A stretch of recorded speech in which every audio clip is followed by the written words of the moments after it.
Hello and welcome back to the Frontline Security Podcast. With me today is a man who is responsible for training thousands of security professionals across the UK. And you might recognize him from many of our YouTube videos. It's Anthony Milner, the director of Qualhub. And today we're going to be talking all about Anthony's journey in the security industry and all about security trainer courses. In particular, the new refresher training courses and how technology is changing the industry. Here's what's coming up. Who's the likely person to get there first? If there's somebody injured, it's probably part of the security team. What appealed to me was getting paid to be there rather than be there, kind of help out when things got bad anyway, and then not get paid. Genuinely speaking, you have no idea who else is in that classroom, where their opinion on you has already been set by your behavior up to that point. I mean, what is the main difference between the top-up qualification and the refresher qualification?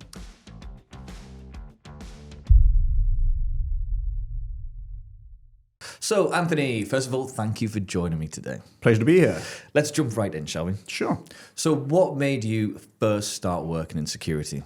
To be honest, I mean, long and short of it is, I was working in security. I'd kind of fallen into a job in the UK where I was working for cash security, looking after a building rather than actually doing the collections or anything like that.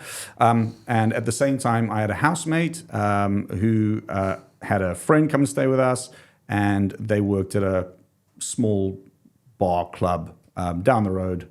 Well, not quite down the road, quite far down the road. And I used to kind of drive them there and back. And eventually I just started working as well on the doors. So this was before SIA and licensing was really established. So we didn't have licenses in those days.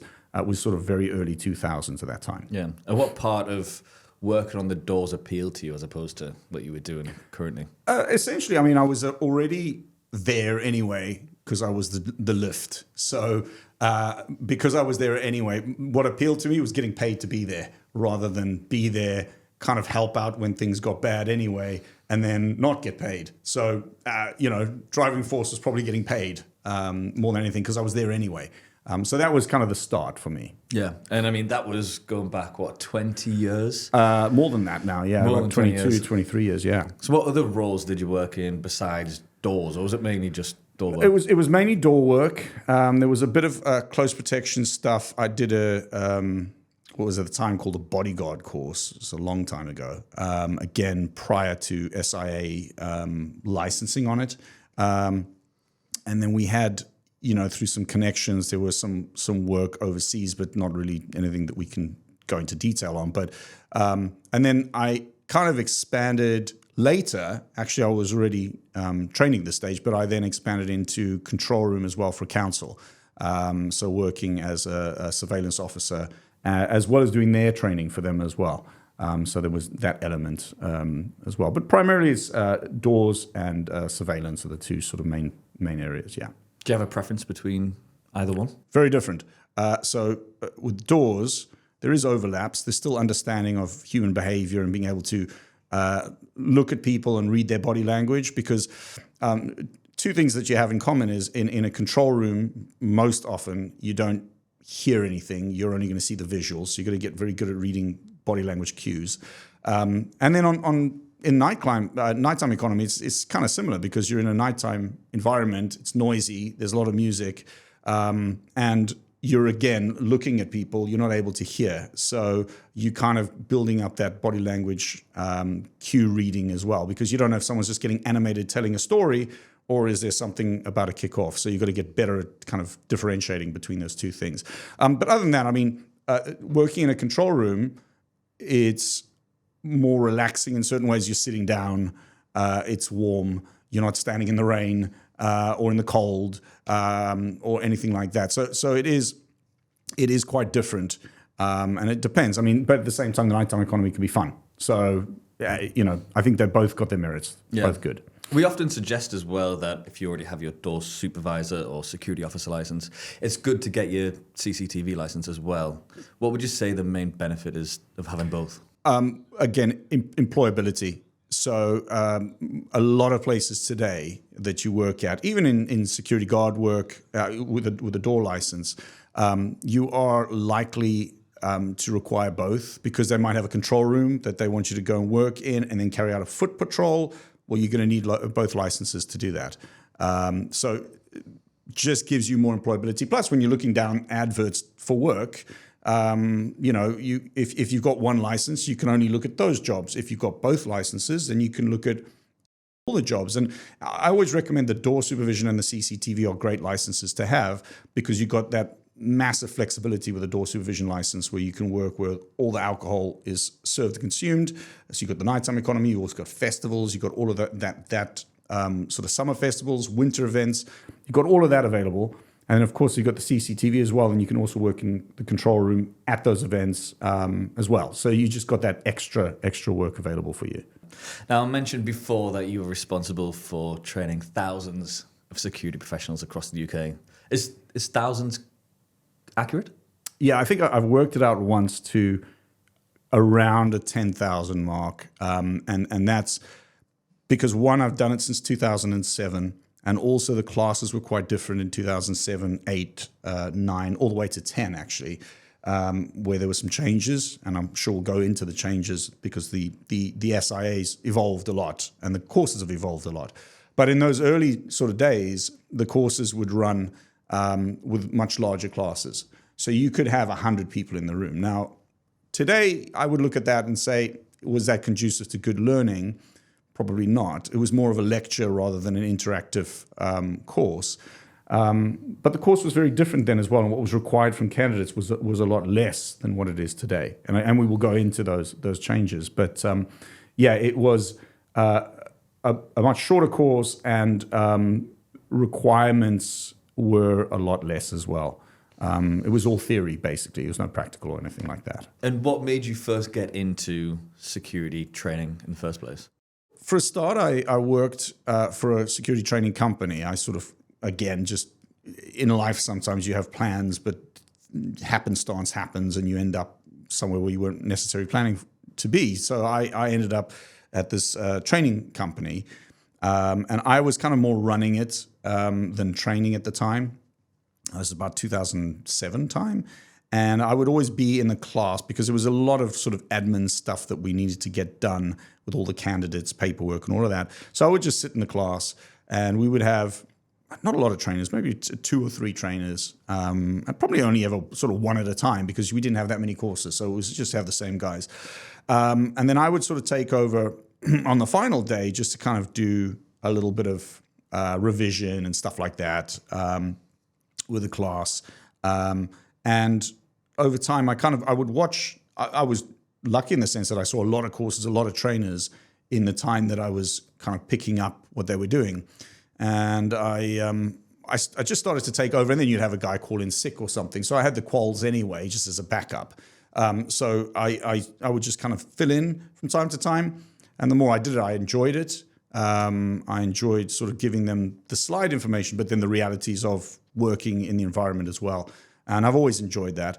And I've also enjoyed learning. So if I was teaching a subject that I wasn't 100% sure about myself, I would always go, let me go learn about that and research it so that the next time I teach it, I would be much more equipped with any sort of question that could come up. I would have done loads of research on it so I could go, right, let me tell you about this, blah, blah, blah, blah, blah, and go into it. And I've always been like that. And I still am today. I still am often looking at what else can I learn? What else can I expand on? I didn't go, it was again a little bit less than today. So it was, today there's a lot more requirements to be a trainer. Because we're, going through getting trainers all the time, there's a lot more hoops for them to jump through than there were back then. You could do the quals back then, and I had plenty of experience, but you didn't have to go through proving and getting references and all that kind of stuff. So it was just easy for me to just kind of slip into it slowly, sort of throughout 2008, and then sort of from that period on all the way through to today. I'm still doing it, not as much as I used to, but I'm still doing it actively, at least once or twice a month now. And I know when you first started, especially you were still working in security alongside teaching these courses. What would you say is the main benefit of becoming a security instructor? Again, it's like you asked me earlier about the difference between CCTV and DS. It's different. And if you enjoy firstly, you got to have a sort of an enjoyment for it and a passion for it, number one, because you're taking the next level of person, the person coming into the industry who's looking up to you, and you really want to kind of give them, enthuse them and give them the boosts that they can go out. And I always sort of explain to people, these are steps you need to take. You need to be sure of yourself. You need to go out there and, show yourself to the world and all that. Don't expect them to come to you. You've got to go to them.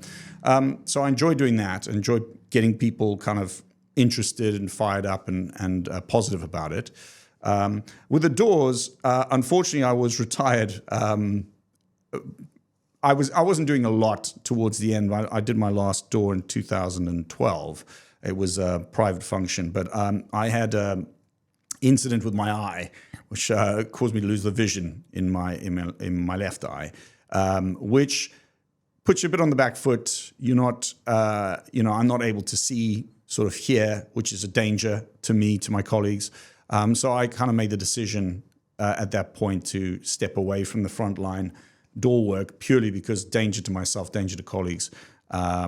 And I thought I just don't want to get something to happen to the other eye and then I'm not going to have any eyes left. So so it was 2012 when I stopped, but I was working simultaneous to training. And you go through stages of training more and then working a bit, and it's good to keep you sort of yourself on the front line. But as I said, unfortunately in 2012, I had to stop doing that for health reasons. Yeah. Can we talk about the incident? Oh, my eye? Yeah. Yeah, sure. Do you wear contact lenses? Because if you do, you probably want to stop listening. So basically, I could tell you an awesome story about how I got glass in the face or something, but that would be a lie. Essentially, what happened was I had a very rare form of infection, which is caused by an amoeba, which gets into your eye through water or sand. It's called an acanthoamoeba. And it basically is very hard to diagnose because so few people get this. And it's exacerbated by the use of wearing contact lenses. So because your contact lens gets between your eye's defense, essentially, which is its tears, which defend your eyes. There's no blood or anything at the surface. So it can burrow in real nice. And essentially it destroyed my cornea. So I had to have a corneal transplant. And because you have a corneal transplant, your vision's pretty much toast at that point. So yeah, that's what happened. So did it happen overseas? Which is always the question I get, is like, oh, that didn't happen in this country, did it? And I'm always like, yeah, it kind of did. So I wasn't overseas or anything like that. It was here in the UK. So yeah, just be careful. Make sure you don't take your contact lenses out if you're going to go swimming or anything like that. Because one thing you'll notice if you ever go to an eye doctor or ophthalmologist, you'll notice they all wear glasses. Not a single one of them is wearing contact lenses. And you're like, what is that telling me? That's why. So there you go. So that's what happened. Yeah, I think everyone was probably expecting a lot more exciting Sorry about that, everyone. I meant there was a gunfight and I caught one with my eye. But I mean, yeah, it's a good lesson to anybody who does wear contact lenses. Yeah. Okay, so let's move on, because I mentioned there you're the director of Qualhub. Yes. So talk to me about Qualhub. What is Qualhub? Sure. So Qualhub, we're basically like a quality assurance. What we try to do is we try to take the sort of set standard by the SIA and we try to make it higher. So our own standards increase those standards. And that includes who we work with as far as trainers are concerned. So we have certain standards that myself, it's not just me on my own, is my colleagues as well. When we interview people, we look at their history, we look at how they present in an interview as well, which is important. It's a lesson for everybody listening as well, is when you go to an interview, be your best self. Dress up, dress smart, because this is possibly the only time you're going to spend with somebody who's making a decision as to whether you're going to work with them or not. So how somebody presents, that's very important. The material, I make all the training material as well, so all the books, the slides, all of that kind of stuff. Again, we're always tweaking that, trying to make it better. We're working on some exciting things for 2025 as well. Again, to improve, make the training environment better. Because so with the training, you're caught a little bit in a situation where the course itself, we don't have any control of what's in the course. The course is set out by the SIA and the awarding organizations make sure you're doing it correctly. So the lesson plans, all of that, I have very little control over. Start times, end times, break times, all of that it's kind of set in stone. That's what you have to do. But what we try to do is create the most exciting and engaging classroom we can for candidates coming on that course. And use of technology is a step in that direction. And as well as obviously trying to make things greener, so use of less paper, faster, quicker results for the candidates, more efficient for the trainer, because there's a huge amount of admin now. As I told you in the beginning, it wasn't so much. Now there's tons of admin for the trainers to do. And again, we just keep trying to make that more bearable for the trainers, training providers, so they don't have to be bogged down in paperwork. They can get on with what they're paid to do, which is train the course, get the candidates having the best time they can have and learning the best that they can. So that's kind of what we do. And we do also do the compliance side of things as well, making sure that the courses are run compliantly. I've got a team of people that work with me for that, including visiting courses. We do sampling of videos, all that kind of stuff as well, to, again, make sure these courses are run compliantly. And then on the flip side, obviously making the courses as engaging and fun as possible as well. You mentioned there that you don't have any say really on what happens in the course.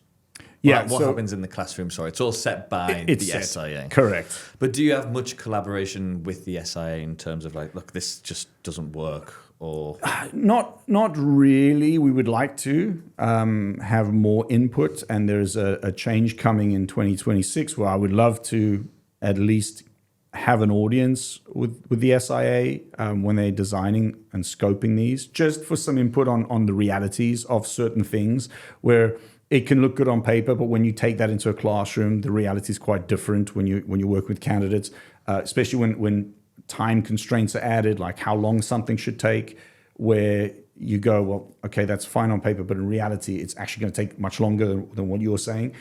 So that kind of thing, I'd love to do that. And hopefully with luck, we will get some kind of, or I'll at least be able to kind of give some feedback, because it's not like I've just walked into this. I've been doing this for a long time, and I'm striving to better it. So I think I have some information I could share and sort of work with, just to kind of, this is the subject matter. Okay, that will take that long. This will take this long. Should we include that? Should we not? That kind of thing.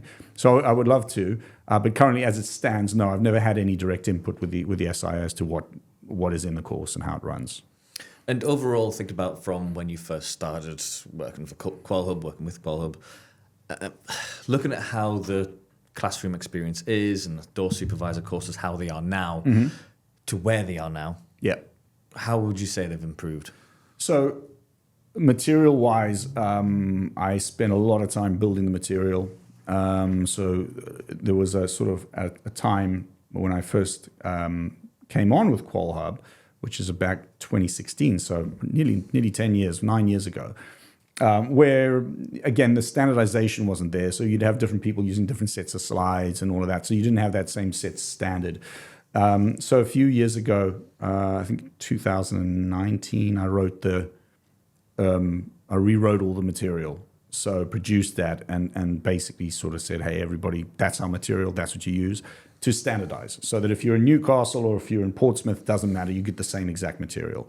And then, of course, there have been some changes as well, which I think we'll discuss later, but there have been some changes in the qualification. In 2021, there was a big change in the qualification. So then I rewrote all that material. Having already done the 2015 material, it kind of gave me the baseline and the understanding how to write the material. So I reproduced that. And then we've had more changes coming up, which I'm sure we'll discuss as well. Which, again, every time you do something, you can get better at it. And we're also always open to feedback. We can tweak things, change things, add bits. I've got colleagues of mine who are ex-police who kind of expanded on some bits for me and helped me out and said, hey, on this slide, it says that. But actually, I was working in the police for a long time, and could you expand that to say this, this, and this, be more clear? So I would go and do that. So it's a very collaborative sort of work where we're working with everybody, and we work with a lot of trainers. So there's a lot of expertise there, because they come from a background, a lot of ex-police, lots of ex-door staff, ex-military. So we've got like a good mix of people, and they've all got their potential bit of knowledge that they might help build this awesome deck of slides. And we're looking also to add more interactivity in the class as well. Sort of interactive quizzes, that kind of stuff is on the horizon. It's in our kitchen, getting cooked at the moment by our tech guys. But again, it's just keeping people engaged. There are long days, no getting around that. And you want to keep people kind of engaged and awake and alive. And you don't want it to turn into death by PowerPoint. So a good way of doing that is to kind of, at the end of each chapter, here's a quick quiz.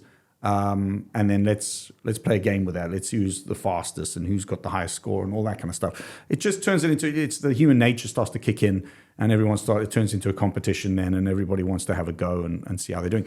But on the flip side, the data that we get from that and the trainer gets from that is they can see if anyone's sort of lagging behind or anything like that. So they can then maybe say, hey, let's relook at this or relook at that section again. And also you've got some technology that we could use as well that we'll go into a little bit later. So you mentioned there that the SIA, they're constantly looking at ways of improving the courses, how they're ran, and they're introducing new courses as well.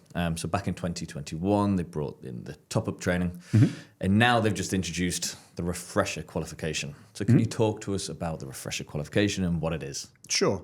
So this is actually the third time they've introduced a type of refresher. So if we go back in time to 2010, the course changed in 2010. So we had the original sort of 2005 qualification, which was the one I mentioned at the beginning. Super easy, 2 modules, done. This is for door supervision, just as the example. And then in 2010, it had a large change. So that's where the physical intervention came in. So we went from 2 units to 4 units with practical training as well. And that carried through 2015. There was another change, which wasn't really as big, more of a sort of evolutionary change to that one. There was a couple of extra bits added, so not a huge change 2015. And then the 2020 qual, because it's every 5 years that the qual gets updated. We had COVID. So COVID was a factor that caused the delay of the 20 qual to become 2021. Because there was people prior to 2010 that had the qualification and never done physical intervention, they needed to be brought up. So the first type of refresher course that was brought out was called the upskilling. So upskilling came in I think 2012, and then everybody who'd done their course prior to 2010 never did the physical intervention. They had to do upskilling. So that carried through. And most people had done it by about 2017, 2018 time. So it kind of fizzled out because everyone had got it, or they got the 2015 qual by then. And then in 2021, the top-ups came in. Similar vein, similar thing, because the qual had changed again. It went from, again, door supervision specifically, had gone from a 4-day course to a 6-day course. And then that 6-day course had a lot more to it than the original. So again, to bring people up to date, the top-ups came. And then those are kind of coming to an end of January. They're completely done because most people either would have done their top-up, which again, they were either renewing their license off an old 2015 qual, so renewing their license and then having to do the top-up, or they'd done their qualification after April 21, so they got the new qual, they didn't need to do it. That's coming to an end now. But the SIA, and by the way, the 21 quals also brought in mandatory first aid requirements as well, which weren't there before. A lot more sort of technical stuff on our side, the training side of having to record a lot of stuff, which wasn't there before. Some questions we had to ask during physical intervention that wasn't there before. So it evolved. It became a 6-day course for door supervision. So now the refresher course is for everybody that did their course in 2021, or either the new qual or the top-up, because part of it is like first aid. First aid expires after 3 years. So the SIA is going to have some way of knowing that everybody working in security has still got a valid first aid. So the refresher takes care of that element because, again, the same rules apply. You've either got to have a valid first aid or, and that first aid's got to have 12 months left on it, or you have to do a first aid as part of the course. So that kind of brings that in line. But there's some other elements. There's a new element in the door supervision refresher. So there's 2 refreshers. Let's do that. So there's 2 refreshers. There's security officer refresher, which is 1 day, and it's Not changed huge amounts. Searching instead of radios now. They're doing searching practical. Actually, there was no practical before in the security officer. It's a one-day qualification. They do the searching practical. Everything else is e-learning, so they have to do their e-learning before they come on the course. And then they'll get one exam at the end of the course. So they'll do practical assessments, and then they'll do their exam. That's security officer. Door supervision's 2 days, the refresher, and they're going to cover a number of subjects on that. They've got to do their ACT certificates for both. Both have got to do their ACT certificates. That's the terrorism acts, action counters terrorism, which is not hosted by us at all. It's by a third party, but they've got to have that. So that's their terrorism training brought up to date. Then there's also in the door supervision, we've got the spiking, which is a new section which was added to the door supervision training about a year ago, maybe 18 months ago. It was an addition. Where now it's officially added, so it's a bit more expanded again. So that's quite a big part. And then, of course, physical interventions. The other element of it is, of course, for door supervisors, they learn physical skills. And like anything, they need to be refreshed or you're going to forget them. You're going to have skills fade. And another thing that can happen is laws can change. So when you did your course originally, some of these techniques, maybe they're not legal to use anymore. Unlikely, but it could be. So you just need to be brought up to date on that, because you're 100% when you're working, if you do something and hurt someone, you've got to be able to justify your action. And if your training was a long time ago, you might think that you can justify it, and maybe you can't. So that's another element of it. So that's the sort of refreshers that are coming up. They're live now. And everyone will need to do them. So potentially every 3 years. That's not clear from the SIA as it stands, but it's potentially every 3 years. Okay, potentially. So what would you say? What is the main difference between the top-up qualification and the refresher qualification? I think it's almost like for the doors there is. If we break it down, radios have been taken out, searching's been brought in, spiking's been brought in, terrorism's still there, keeping vulnerable people safe is a new section, and there's a couple more bits to it, but they're not huge. They're just more like they're refreshing their knowledge on what they should know already. Spiking is brand new, as I said, and then the PI is just refreshing your skills on physical intervention, which you should do regularly anyway. So that's kind of your differences there. Yeah, spiking's quite a big one, really, isn't it? Because I think especially over the past few years, it's massive.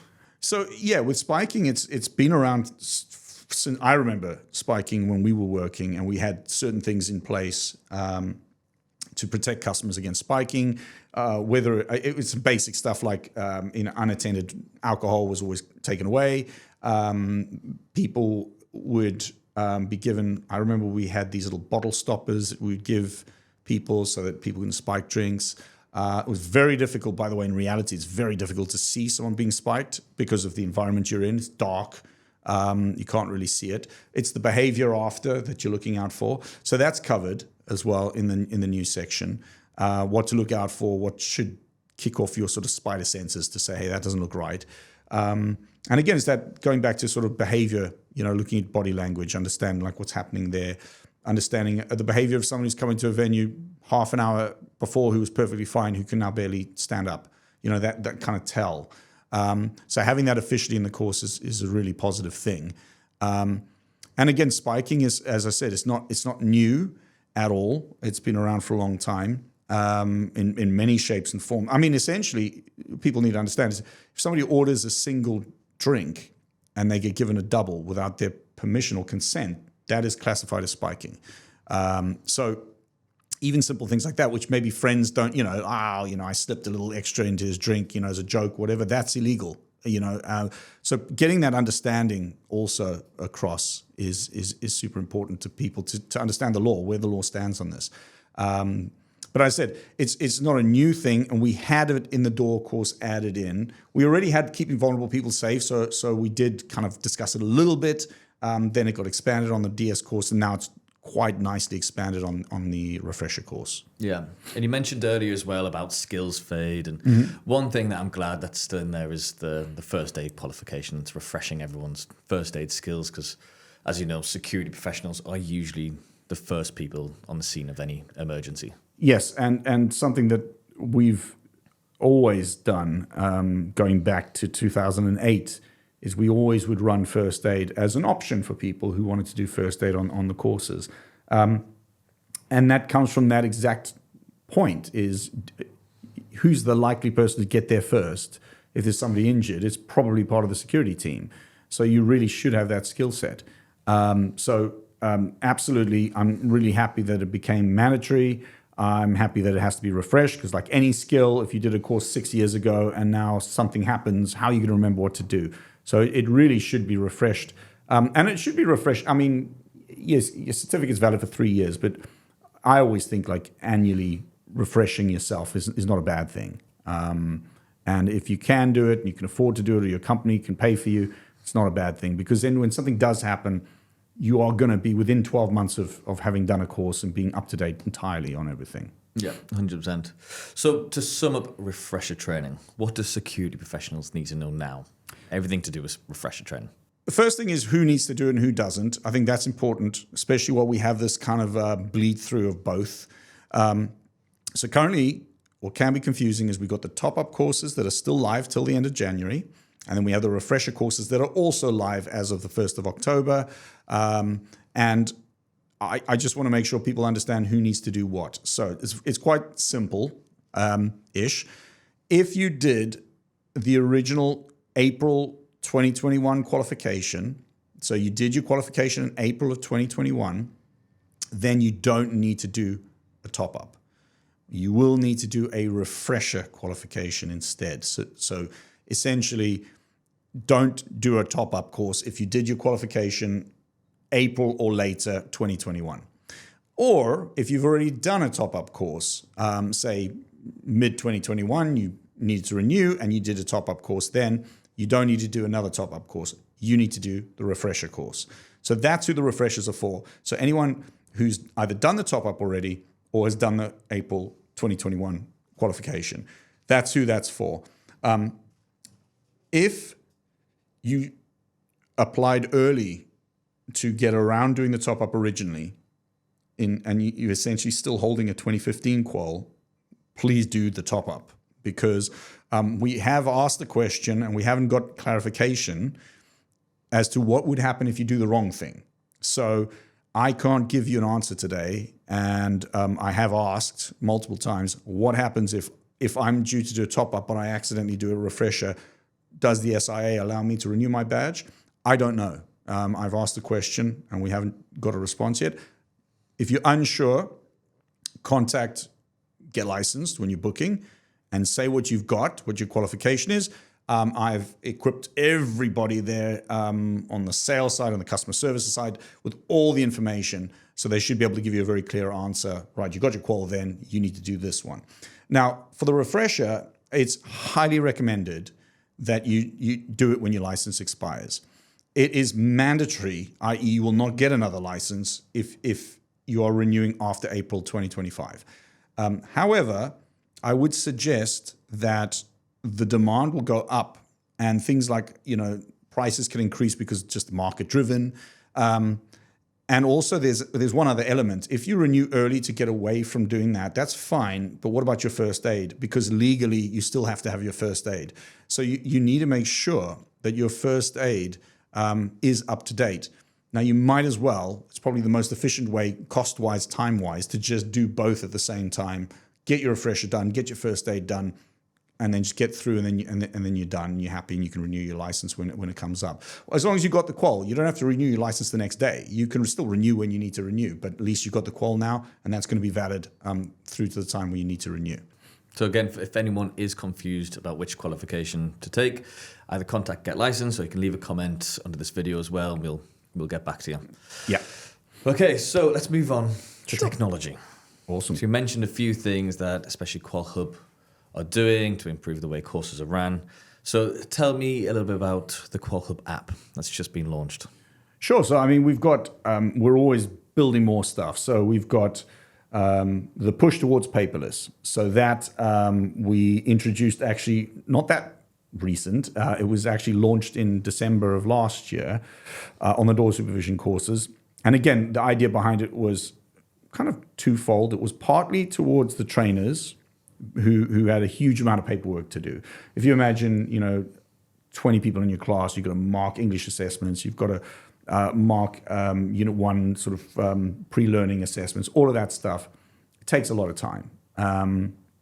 Getting photographs from people, filling out paperwork. There's a lot of admin.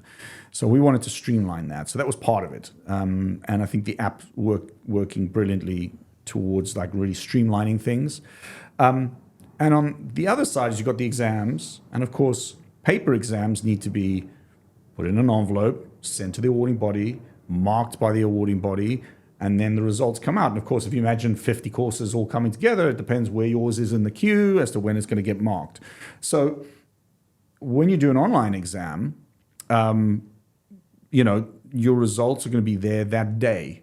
You're going to get those results. So that's, for a customer point of view, obviously the stress of doing the exam is one thing, but then that further stress of waiting for the results, how it is, you're sitting there waiting for those results to come out. So we're trying to take that stress down.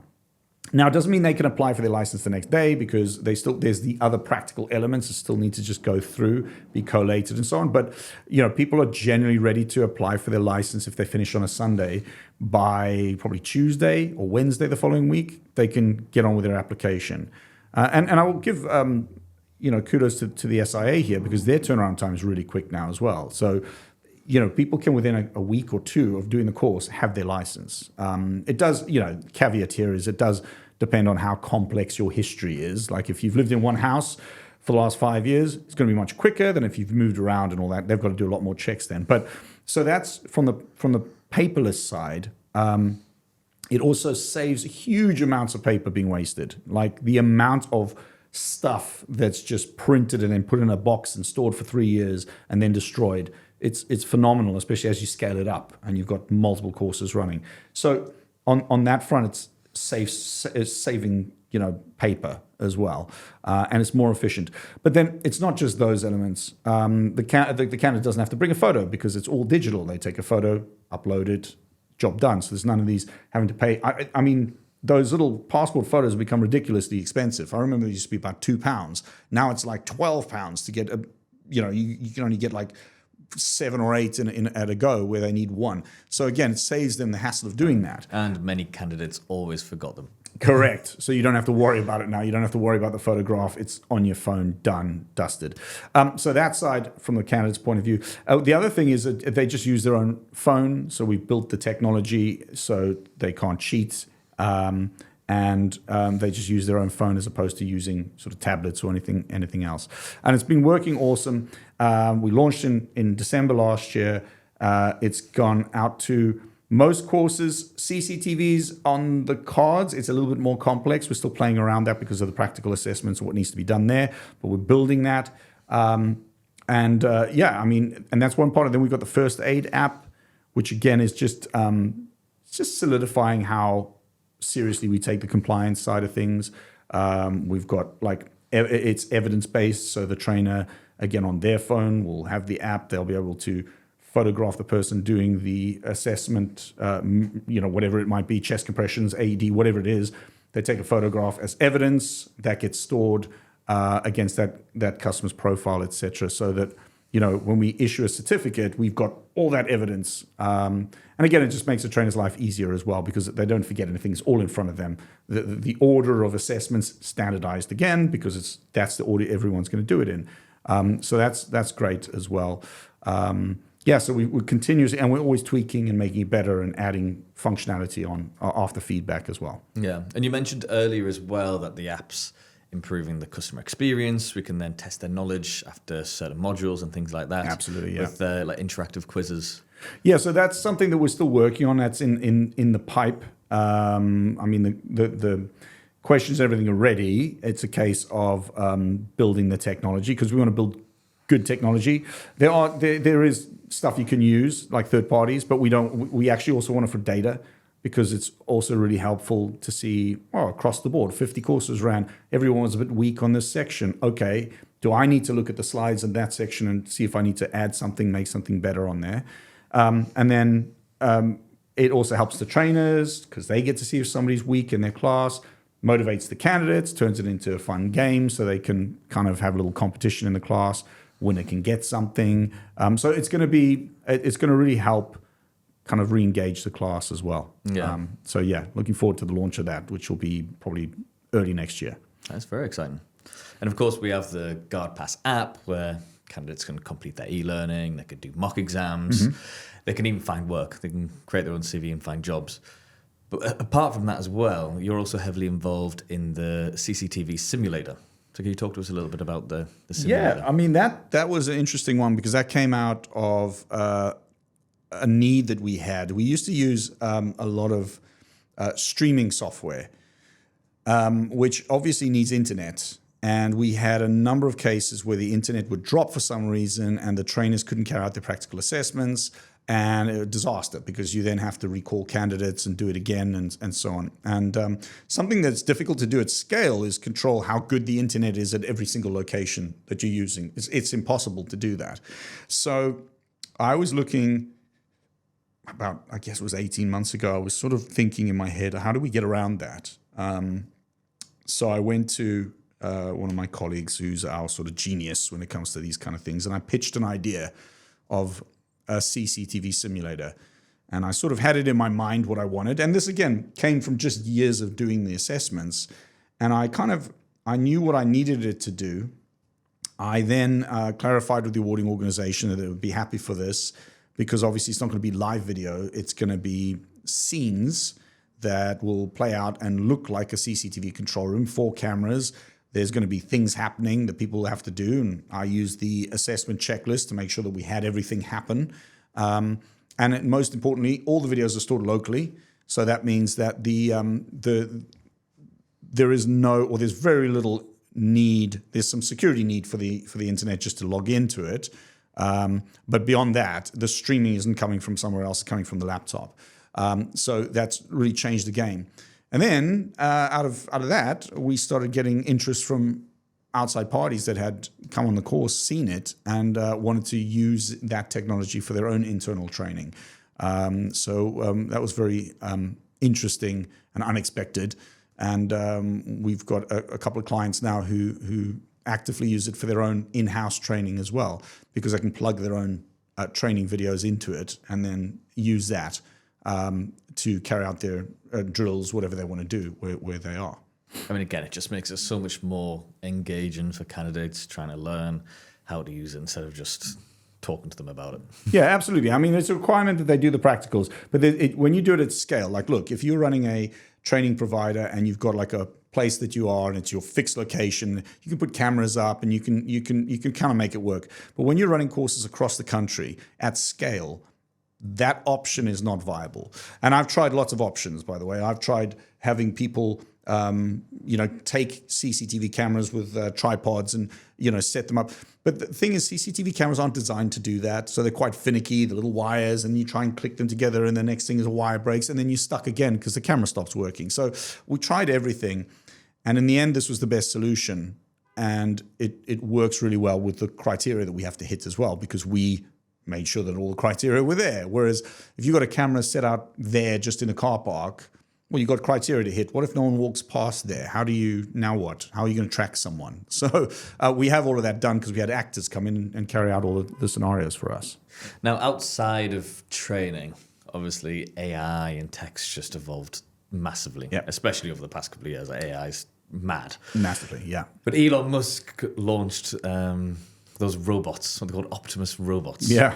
What do you think of those? Do you think potentially they could take over security professionals? I think we're fairly far off there. I'm impressed, obviously. I mean, Elon Musk, what he does, whether it's SpaceX, Tesla, Optimus, he's got loads of projects running. So incredible work that he does. I think, anybody that tries to tell you they can tell, especially these days, more than a futurist that tries to tell you beyond beyond even nowadays, I would say 5 years, they're making it up because we can't, trying to predict 5 years, especially with technology as it is, you just cannot do it accurately. You might get some things right, but when you get to the 10-year mark, you definitely can't. So I wouldn't like to say that there's, those things, they're like 20 years away. I don't think so. I don't think it's that far.